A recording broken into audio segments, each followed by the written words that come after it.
기도하고 우리 함께 기도하고 우리 요림답 배웁시다. 자비로우신 하나님, 오후에도 주님 말씀으로 저희들을 먹여주소서. 살아계신 우리 주님, 우리가 예수 그리스도 안에서 그리스도인으로서 누리는 특권과 의무에 대해서 다시 가르쳐 주시고 저희를 진리 안으로 풍요로운 생명 물가로 인도하여 주시옵소서. 주 예수 그리스도 이름으로 기도드립니다. 아멘. 자, 오늘 요리문답 제12주일입니다. 55페이지입니다. 31문은 지난번 했고요. 32문 지금 하도록 하겠습니다.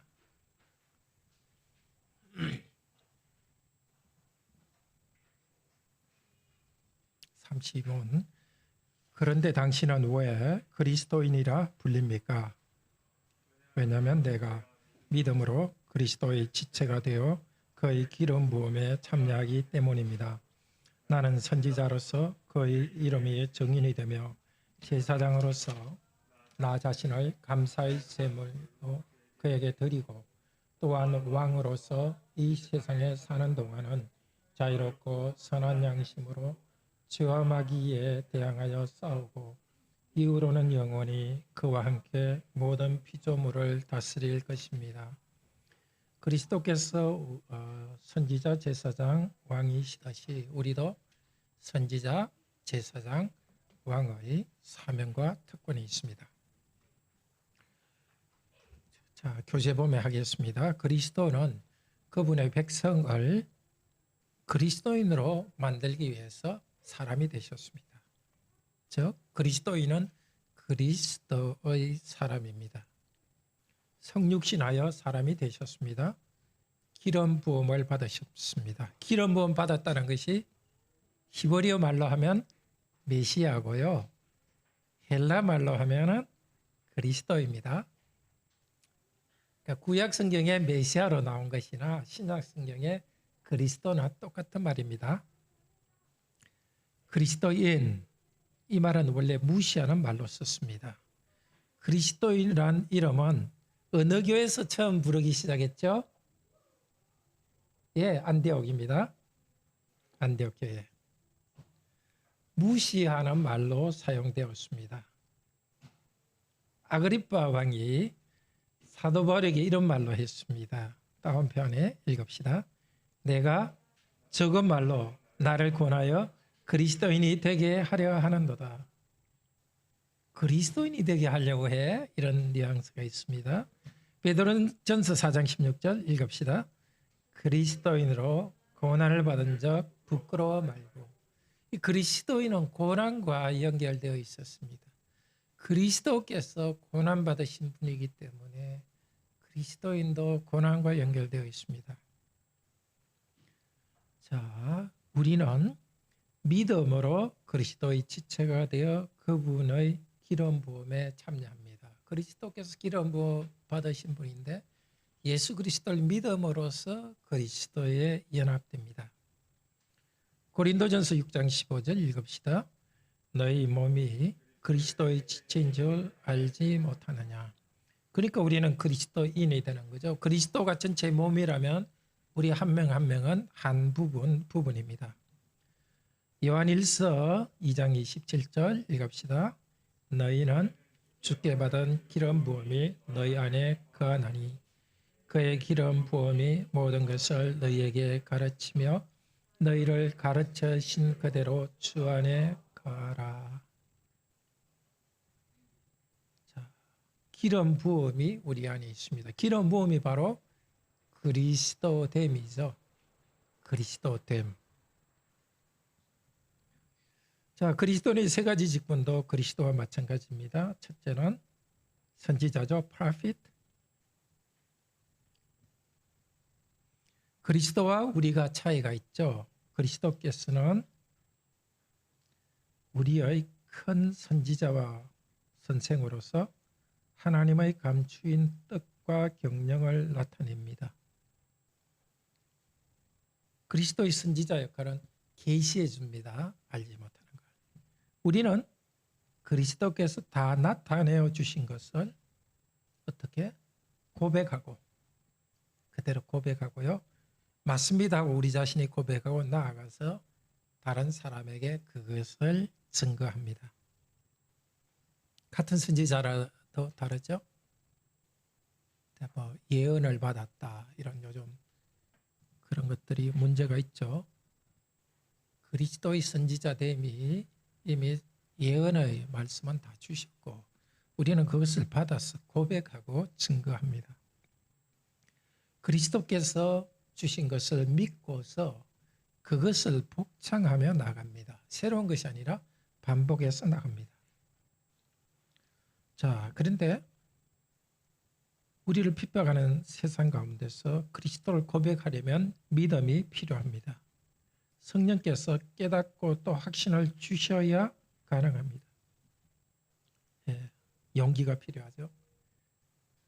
제 어릴 때는 교회에서 저희 학교, 저희 반에 그리스도인이 한 명밖에 없었어요. 그러니까 점심시간에 이렇게 기도하는 것이 항상 조금 불편했어요. 그래도 눈 쫙 감고 기도했어요. 그러니까 아무도 기도 안 하고 바로 먹고 이상하니까 하여튼 기도할 때는 점심에 눈 쫙 감고 이렇게 기도했어요. 뭐 작은 거긴 하지만 아마 여러분들도 그리스도인이라는 걸 나타내는 것 자체가 좀 부담스러울 수 있을 거예요. 그리스도인을 좋아하는 이 문화가 아니니까. 네, 사람들에게 선지자로서 그리스도를 증거하려면 먼저 하나님을 바로 고백하고 감사 찬양해야 합니다. 그러니까 우리가 하나님 앞에서 우리 자신을 고백하면은 신앙을 고백하면 그것은 감사 찬양이고 성도들에게 믿음을 고백하면 나눔이 되고요. 믿지 않는 사람에게 하나님이 누구신가를 고백하면 전도가 되죠. 내용은 다 같은 겁니다. 하나님이 누구신가에 대해서 하나님 그분을 향해서 하나님이 이런 분이고 좋은 분입니다 하면은 감사 찬양이고 성도들에게 대해서 하나님은 정말 이런 분으로 참 감사합니다 하면 나눔이 되고 불신자들에게 참 하나님은 이런 분이다. 나는 이런 분으로 하나님을 알고 있다 하면은 전도가 됩니다. 자, 히브리서 13장 15절 읽읍시다. 이러므로 우리가 예수로 말미암아 항상 찬미의 제사를 하나님께 드리자. 이런 그 이름을 증거하는 입술의 열매이니라. 우리가 선지자로서 할 일입니다. 또 한편으로 이건 찬미의 제사다 이렇게 해서 제사장 얘기도 해요. 꼭 개념적으로 나누기는 좀 힘들어요. 자, 너희는 세상의 빛이다. 이 선지자죠. 말이 아니라 우리의 삶을 통해서 예수 그리스도가 누구인가를 증거하는 것입니다. 사실 예수님이 누구인가를 입으로 증거할 기회는 많지 않죠. 그런 기회를 물론 놓치지 않고 입으로 증거해야 되지만 매 순간순간이 우리가 그리스도를 증거하는 삶입니다. 우리의 삶 전체가. 자, 두 번째는 뭐죠? 우리도 priest, 제사장. 그리스도의 제사장 되면 그의 몸을 단번에 제물로 드려서 우리를 구속하셨고 하나님의 의를 만족했습니다. 자신의 몸을 제사로 드렸습니다. 그리고 또 하나는 제사장으로서 지금 하나님 보좌 우편에서 우리를 위하여서 기도하고 계십니다. 제사장은 제사 드리는 일과 기도하는 것 두 가지였는데 우리는 뭐죠? 그리스도의 속죄의 제사에 근거하여서 우리 자신의 속죄의 대사로는 드릴 수 없습니다. 다만 감사의 제물로 그에게 드립니다. 그러니까 구약시대 제사가 세 종류였잖아요. 크게 봤어? 속죄제, 번제, 화목제잖아요. 속죄제는 우리가 드릴 수 없습니다. 번제는 우리 자신을 헌신해 드릴 수 있죠. 그렇지만 우리가 제대로 드릴 수 있는 것은 화목제입니다. 그래서 구약 성경에 감사제 하는 것은 화목제사거든요. 그리스도의 그 제사에 근거해서 드립니다. 로마서 12장 1절 읽읍시다. 너희 몸을 하나님이 기뻐하시는 거룩한 산제사로 드리라. 구약에서는 짐승을 잡아 드렸지만 우리는 몸제사를 드립니다. 몸제사. 살아있는 몸을 제사로 드립니다. 어떻게? 무엇을 하든지 정말 하나님 앞에 내 삶을 바치는 삶을 살아갑니다. 가사 일을 하든 부부가 서로 이야기를 하든 직장에서 일을 하든 항상 하나님이 기뻐한 거룩한 산지에서로 들어진 상태로 거룩한 삶을 살아갑니다. 우리도 예수님 안에서 왕입니다. Prince. Prophet, Priest, Prince는 제가 만든 말인데 괜찮죠? 제가 붙여봤는데 PR이 세 개 붙어서 한번 만들어봤어요. 그리스도는 어떤 왕입니까? 우리의 유일하고 영원한 왕으로서 그분의 말씀과 성령으로 우리를 다스리십니다. 말씀과 성령으로 우리를 다스려 주십니다. 물론 온 세상을 다스리지만 교회의 머리로서 우리를 다스리는 데 있어서 그리스도의 왕권이 나타납니다. 우리는 뭐죠? 말씀과 성령으로 다스림을 받으면서 우리의 왕권은 다스림 받는 겁니다. 그러니까 하나님 나라를 세우자 할 때 우리가 그런 좀 혼돈해서는 안 돼요. 그리스도께서는 왕으로서 하나님 나라를 세우지만 우리는 왕의 신하로서 하나님 나라를 세웁니다. 그래서 우리가 왕이라 할 때는 하나하나 순종하는 것을 통해서 다스림이 나타납니다.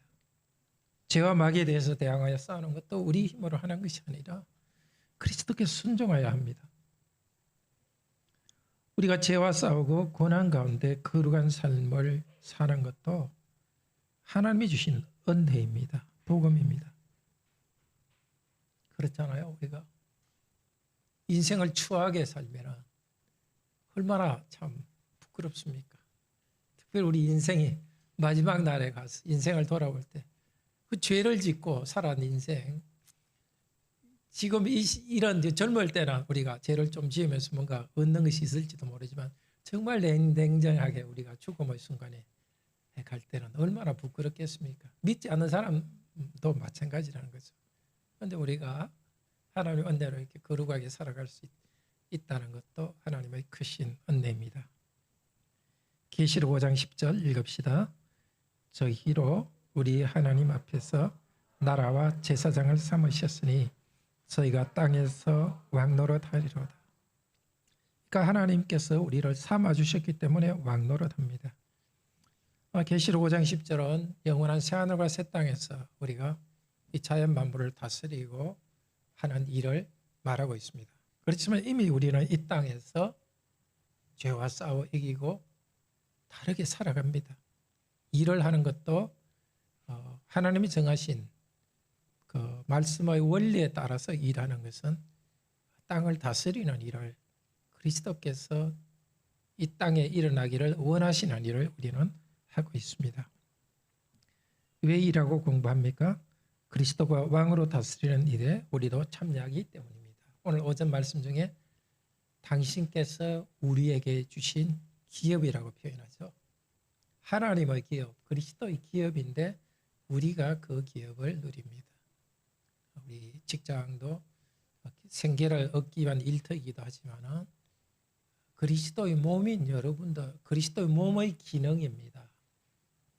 우리가 하는 일의 성격이 우리를 규정하는 게 아니라 우리 자신의 존재가 우리 하는 일의 성격을 만들어가는 거죠. 택시를 운전하건 아니면은 비행기를 파일럿이건 일하는 대상보다도 일하는 사람이 그리스도의 몸이고 그리스도 왕권에 참여하기 때문에 우리가 하는 일은 왕의 일에 들어가는 겁니다. 우리는 앞으로 영원히 그리스도와 함께 피조물을 다스리는 왕이 될 것입니다. 그날을 생각하며 우리는 그리스도의 승리에 참여하여 싸웁니다. 그리스도께서는 세 가지 직분을 완전하게 다 이루셨습니다. 우리는 그리스도의 직분에 참여하는 부직분자, vice officers입니다. 그리스도께서 왕이라면 우리는 second 왕, 그리스도께서 대제사장, 우리는 제사장. 자, 그리스도와 연결되어 있기 때문에 우리는 힘이 없다고 변명해서는 안 되겠습니다. 자기의 연약함을 인정하는 사람은 그리스도를 의지하여서 오히려 직분을 다합니다. 요즘은 그런 말 안 쓰는데 저희 어릴 때는 어른들이 그런 말 잘했어요. 교회 어른들이. 마음은 원이로되 육신이 연약하여 못한다. 이렇게 하면서 변명하면서 그런 말을 많이 썼어요. 뭘 해야 되는데 마음이 원이로되 육신이 연약해서 못한다 하면서 성경 말씀을 어떤 핑계거리로 이용하는데 그건 좀 곤란합니다. 그거는 훔쳐먹은 떡이 맛있다고 이렇게 하면서 뭔가 부패하는 일을 하면서 그런 식으로 인용하는 것과 똑같죠. 우리는 아까 오전에도 말했지만은 이 찬양과 기도 이것은 감정이 아니거든요. 하나님의 계심과 일하시면 객관적으로 일하시기 때문에 믿음으로 그분을 의지하여서 그분의 능력으로 우리가 일을 해야 되는 것이니까 좀 주님의 주신 능력을 이렇게 힘입어서 해야 되겠죠. 그래서 우리가 선지자로서 제사장으로서 왕으로서 지금까지 신실하지 못했다 하더라도 오늘 다시 매 순간 다시 시작하는 겁니다. 그러니까 우리들이 과거를 보고 후회하고 이런 것들에 대해서 너무 시간을 좀 쓰지 않아야 됩니다. 기도 회개 많이 해야 되는데요. 회개는 옛날 거 자꾸 생각하면서 불교식으로 참여하는 게 아니거든요. 이렇게 죄송하다 하면 하나님 됐다 이렇게 하고 그 다음에 우리가 충성하며 열매 맺는 게 중요합니다. 그래서 직분을 다하도록 합시다. 그런데 우리가 직분, 왕과 선지자 제사장으로서 직분을 다한다는 것은 온전한 인간이 되어가는 것입니다. 자, 그리스도께서는 그리스도이시면서 마지막 아담으로서 삼직을 했습니다. 말하자면 참된 인간성을 회복했습니다. 자, 아담은 삼직으로서 인간됨을 가진 사람이었습니다. 아담도 창조주를 알았고 선악과를 먹지 말라는 하나님 말씀이 있었으니까 아담도 선지자라고 할 수 있죠. 계시 말씀을 가지고 있었으니까. 또 안식일에 예배했으니까 제사장이라 할 수 있겠죠. 만물을 다스리고 정복하라 했으니까 아담도 왕이었죠. 그렇지만 죄 때문에 이 형상이 망가졌습니다. 하나님의 형상이 망가지면서 삼직도 망가졌습니다. 그렇지만 두 번째 아담, 새로운 아담이신 예수 그리스도께서 오셨습니다. 하나님의 형상을 이루셨습니다.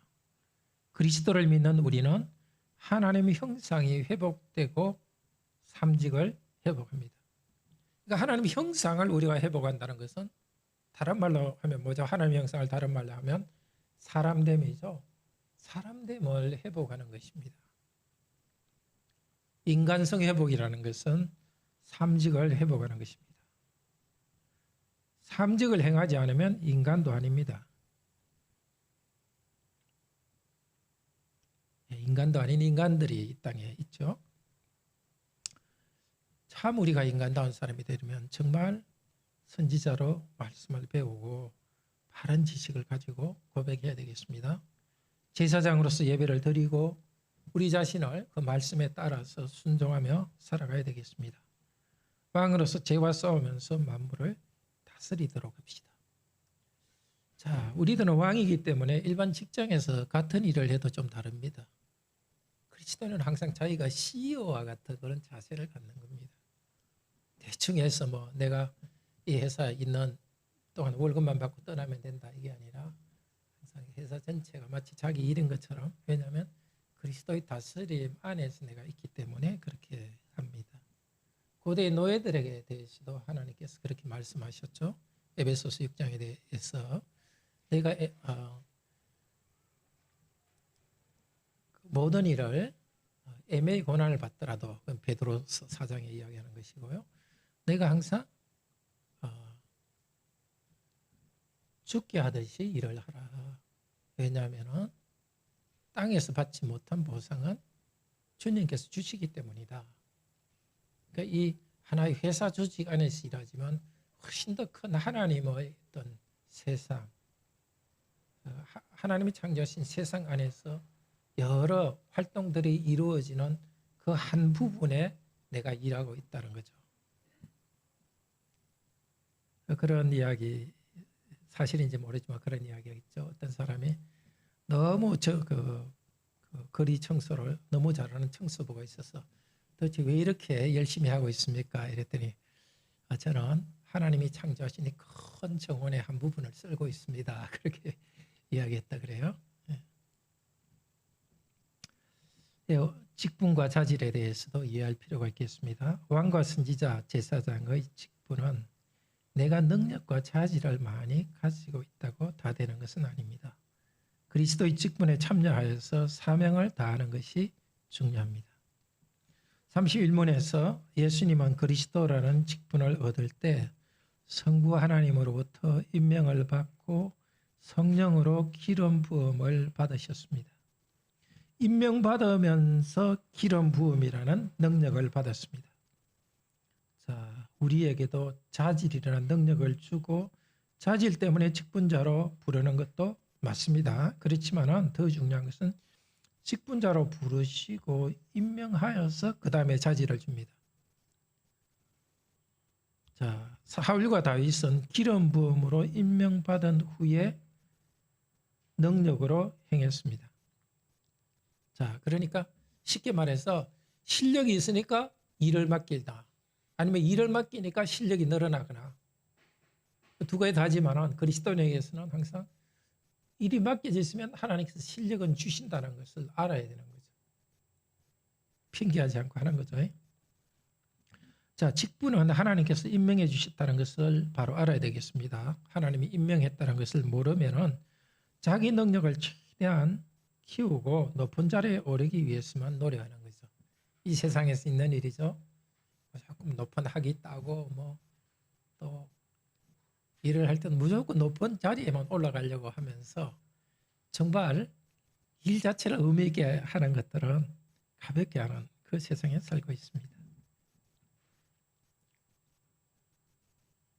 그렇게 하는 사람은 지금 하나님이 내게 주신 직분에서 통치권을 나타내지 못합니다. 바르게 그 일을 행사하지 못합니다. 지금 있는 자리. 고린도전서 7장 17절에도 특히 노예들에게 말하죠. 주께서 나눠주신 그곳에서 너희가 최선을 다하라고 그렇게 합니다. 도대체 하나님이 어디에 불러주셨을까? 그런 고민을 하기 전에 지금 있는 자리가 하나님께 주신 자리니까 거기서 힘껏 충성해야 됩니다. 우리는 능력이 없다고 탓하지 말고 하나님 주신 직분과 사명을 관련해서 순종하며 행해야 되겠습니다. 가정에서도 마찬가지입니다. 에베소서 5장에 보면 남편으로서의 직무, 아내로서의 직무가 있습니다. 자녀와 어린이로서의 직무도 있습니다. 시편 8편에 보면 어린이의 찬양을 하나님께서 받으셨다고 합니다. 오전 오후 예배 때 우리 둘 다 아이들이 찬양하는 게 얼마나 큰지 저만 크게 들리는지 모르겠어요. 굉장히 아이들의 찬양이 아주 크게 들립니다. 어린이들도 예배의 한 부분으로서 예배자의 직무를 하고 있습니다. 자, 이렇게 직분을 중심으로 생각할 때는 참 평화롭게 살아갑니다. 아내가 재능이 많더라도 남편은 부담스러워하지 않습니다. 아내의 좋은 재능으로서 부부가 하나 돼서 일하니까요. 머리로서 아내가 재능이 많더라도 항상 사랑하면서 리더로서 하는 거죠. 이렇게 하나님께서 직분을 주시고 또 나는 나의 직분을 다한다 이런 생각이 없으면 부부 사이에도 이렇게 경쟁심과 이 컴플렉스가 생겨요. 그러면 굉장히 까칠하게 대하고 심하면 폭력도 행사하게 되고 그러니까 하나님께서 나에게 주신 직분으로서 아내를 사랑하는 직분을 하면 되죠. 자, 그리스도의 사랑과 교회의 순종하는 것이 부부 안에서 나타나기 때문에 부부는 하나가 됩니다. 그렇게 살 때 참 인간이 되고 그리스도인이 됩니다. 자, 교회의 성도들도 친함 때문이라기보다도 물론 친하죠. 그렇지만 서로에게 모두가 당신은 하나님 나라에서의 말씀을 고백하는 선지자요, 자신을 예배를 바로 드리는 하나님의 제사장이요, 삶을 하나님께 바치는 하나님의 제사장이요, 죄와 싸우는 하나님의 왕이다. 그 직분자로서의 그 존중감을 갖게 되는 거죠. 그러니까 서로 친하지만은 항상 이 직분을 가진 사람으로서 존중함에 대한 거죠. 아마 이 교직 사회, 학교 선생님들끼리는 나이 많고 적다고 해가지고 말 놓고 이렇게 안 할 것 같아요. 이 선생님이라는 그 직분에 대한 존중이 있기 때문에 우리 성도들도 말 낮추라는 말 서로 높이라는 것이 아니라 항상 존중감이 있는 거죠. 형제 자매들끼리 친하더라도 그리스도께서 세우신 직분자로서의 존중감이 있습니다. 자, 우리는 서로에 대해서 선지자로서 말씀을 나누고 제사장으로서 함께 예배드리고 또 왕으로서 죄와 싸워 이기는 일을 함께하면서 직분자로서의 참된 공동체가 됩니다. 세상 사람들은 자기 힘을 크게 하려고만 합니다. 인맥이나 관계를 더 중요하게 생각합니다. 그리스도인들은 이 교회 안에서도 자연적으로 서로 친하고 친하지 않은 거 그건 나쁜 게 아닙니다. 취향이 취한 사람도 있고 그거는 자연스러운 건 좋은 것인데 거기에만 묶여서는 안 되고 공적인 직분자로서 모두가 이렇게 또 하나 되는 그런 것이 있는 거죠. 그리스도께서 이루시는 그것에 순종하면서 하나 되는 것이죠. 자, 교회에서 이렇게 직분을 중심으로 잘 훈련된 그리스도인은 어디서든지 직분을 중심으로 일하고 그리스도의 통치를 영광스럽게 나타냅니다. 이렇게 할 때 우리 사회가 사람을 이렇게 직책에 따라서 이렇게 함부로 보지 않고 항상 자기의 고유한 직무를 가진 사람들로서 존중하고 또 자기 자신의 직무를 항상 최선을 다하는 그런 좋은 문화가 있는 사회를 우리가 만들 수 있겠죠. 기도합시다. 자비로우신 하나님 감사합니다. 우리가 마음대로 살아가는 그런 하나님도 알지 못하고 자기의 즐거움을 따라 사는 자들이었지만은 우리 주 예수 그리스도의 크신 은혜로 아버지 하나님의 크신 은혜로 예수 그리스도의 이 큰 은혜를 입었습니다. 죄 용서받고 거룩함으로 살게 하셨습니다. 그리스도의 이 직분에 참여하는 그리스도인이 되었습니다. 참된 인간이 되어가는 유일한 길은 주님 말씀을 바로 알고 고백하고 바로 예배하며 삶을 하나님이 기뻐하시는 거룩한 산제사로 드리고 무슨 일을 하든지 그리스도의 다스림에 참여하면서 직분을 다하는 것입니다. 이 역할을 잘할 수 있도록 도우소서. 그러나 우리가 단순히 의무로 사는 것이 아니라 우리 하나님을 사랑하면서 성년이가 교제하면서 역할을 하도록 하소서. 각자의 직분을 존중함으로써 가정의 화목하고 하나 되게 하시고 교회가 또 하나 되게 하소서. 우리가 일하는 직장과 이 사회에 세상과 다른 문화를 통하여서 각자 자기의 일을 성실히 하고 다른 사람을 귀히 여기는 그런 문화를 우리가 만들 수 있도록 도우소서. 주 예수 그리스도 이름으로 기도드립니다. 아멘. 네, 감사합니다. 우리 또 구회 모임 잘 하시기 바랍니다.